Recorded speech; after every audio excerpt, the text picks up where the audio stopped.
अंदर का जहर चूम लिया, सब धुल कर आ गए। वो कितने नॉटी थे, सब खुल कर आ गए। तो भाई बीएमसी ने कंगना का ऑफिस तोड़ दिया और बताया जा रहा है कि कंगना के ऑफिस में 13 इरेगुलरिटीज थी, बस इसीलिए कंगना के ऑफिस की 13वीं कर दी गई। मगर सच थोड़ा सा अलग है और फैक्ट्स थोड़े से विचित्र। साथ ही साथ इन फैक्ट्स के अलावा जानेंगे कि कंगना के साथ क्या क्या किया जाने वाला है। आप हमारे साथ बने रहिए, देखते रहिए आज की ताज़ा खबर।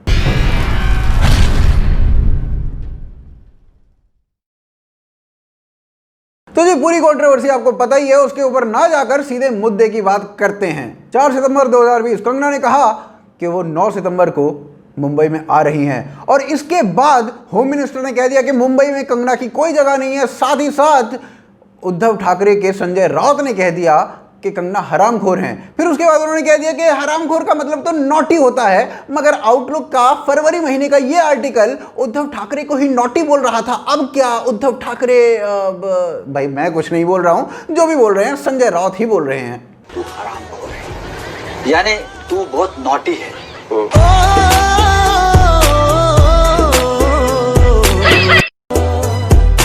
नॉटी।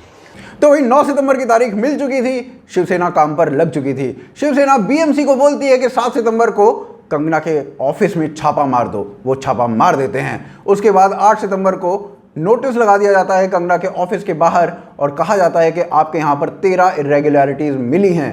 उसके बाद 9 सितंबर को जब कंगना को आना होता है, जिस दिन, उसी दिन 9 सितंबर को बीएमसी पूछती है उद्धव ठाकरे से कि क्या करें, तो उद्धव ठाकरे कहते हैं डिमोलिश कर दो।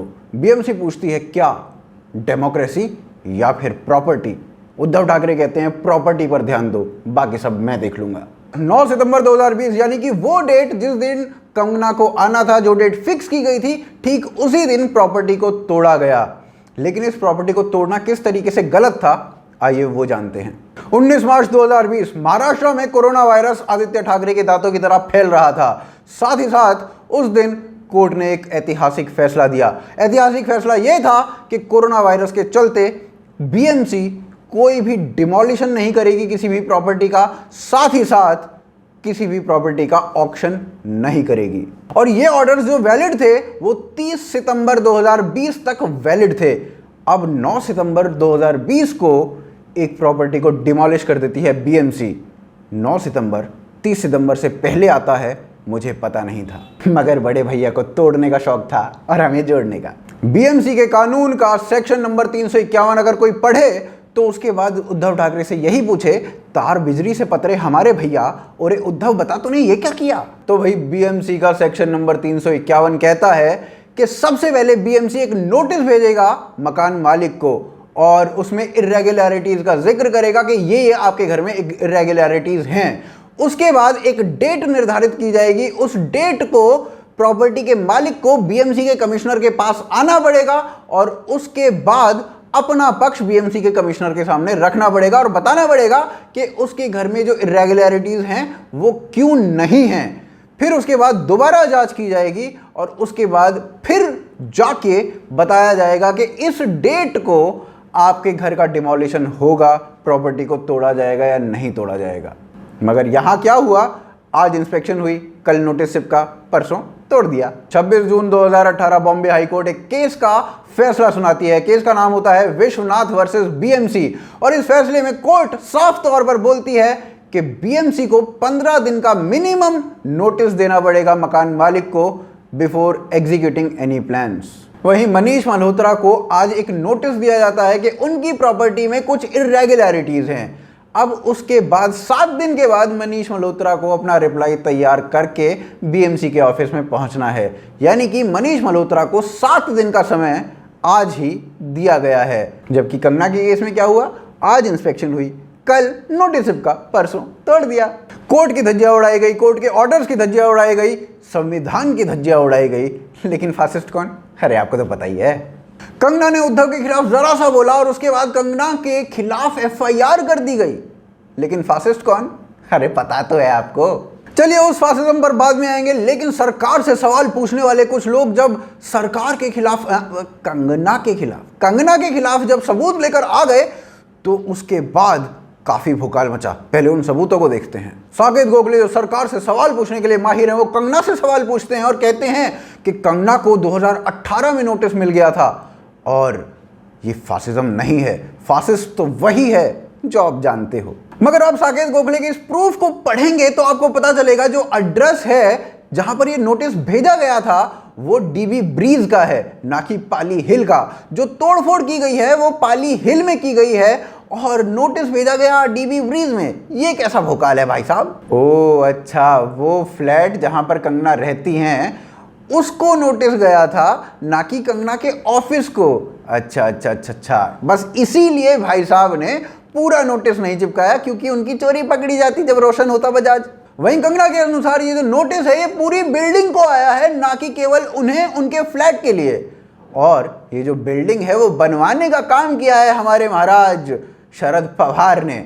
अब भाई साहब शरद पवार को घेरो, कंगना को काहे घेर रहे हो? कंगना ने तो केवल एक फ्लैट खरीदा है, एक फ्लोर खरीदा है वहां।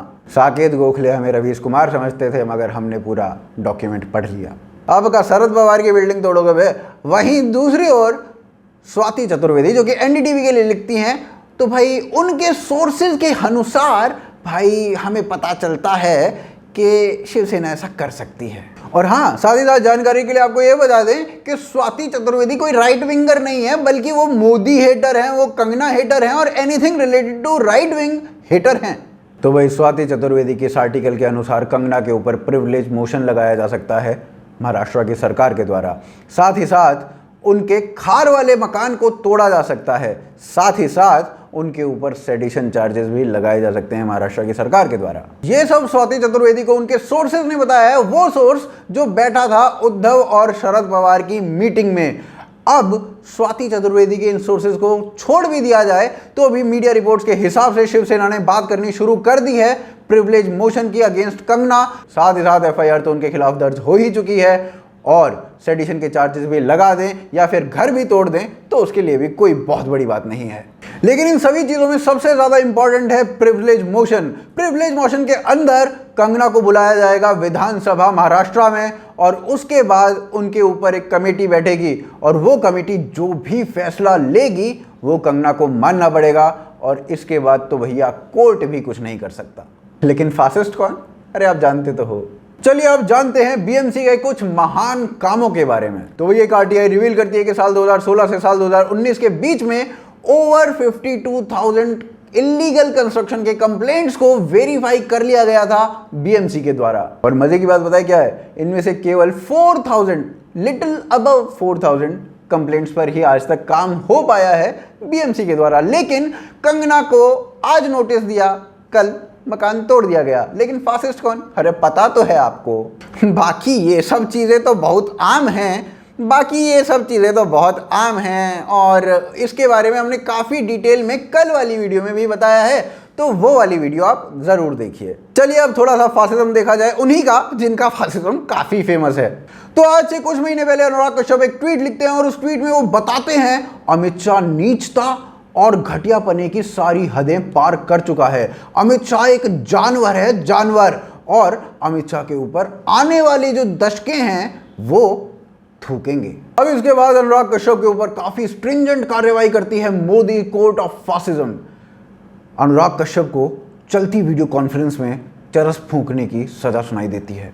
अनुराग कश्यप मोदी और अमित शाह को हिटलर, गुंडा, ना जाने क्या क्या बोलते रहते हैं और उसके बाद मोदी कोर्ट ऑफ फासिज्म उन्हें एक सज़ा सुनाती है। सज़ा सुनाती है कि हर फिल्म में उनको माँ बहन की गाली देनी होगी।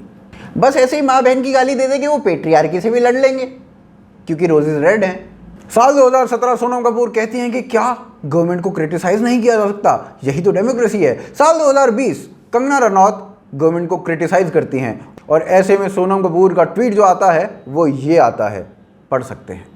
तो भाई सोनम कपूर के रोजेस काफ़ी रेड हैं और लॉजिक काफ़ी डेड हैं, वॉयलेट ब्लू है और लॉजिक इन द लू है। तो भाई उम्मीद है मुंबई महाराष्ट्र में डेमोक्रेसी कुछ इसी तरीके से बहाल होती रहेगी और लोगों को ऐसे ही मज़ा आता रहेगा डेमोक्रेसी का ये नंगा नाच देखते हुए। साथ ही साथ उम्मीद ये है कि उद्धव ठाकरे, जिनको पहले से ही बहुत अकल है, उनको थोड़ी और ज़्यादा अकल आएगी और इस तरीके की चीज़ों को वो और ज़्यादा करेंगे। उम्मीद है कि आपको वीडियो पसंद आई होगी। आप इस वीडियो को ज़्यादा से ज़्यादा लोगों तक पहुंचाएंगे। अगर आपको हमें सपोर्ट करना है तो आप हमें सपोर्ट कर सकते हैं patreon.com के थ्रू, साथ ही साथ ज्वाइन बटन के थ्रू। दोनों ही की जो लिंक्स हैं वो पिंड कमेंट में हैं और डिस्क्रिप्शन में आप हमें फॉलो कर सकते हैं ट्विटर, फेसबुक, इंस्टाग्राम पर। सभी के लिंक्स डिस्क्रिप्शन में दिए गए हैं। आप देख रहे हैं आज की ताज़ा खबर। जय हिंद, जय भारत।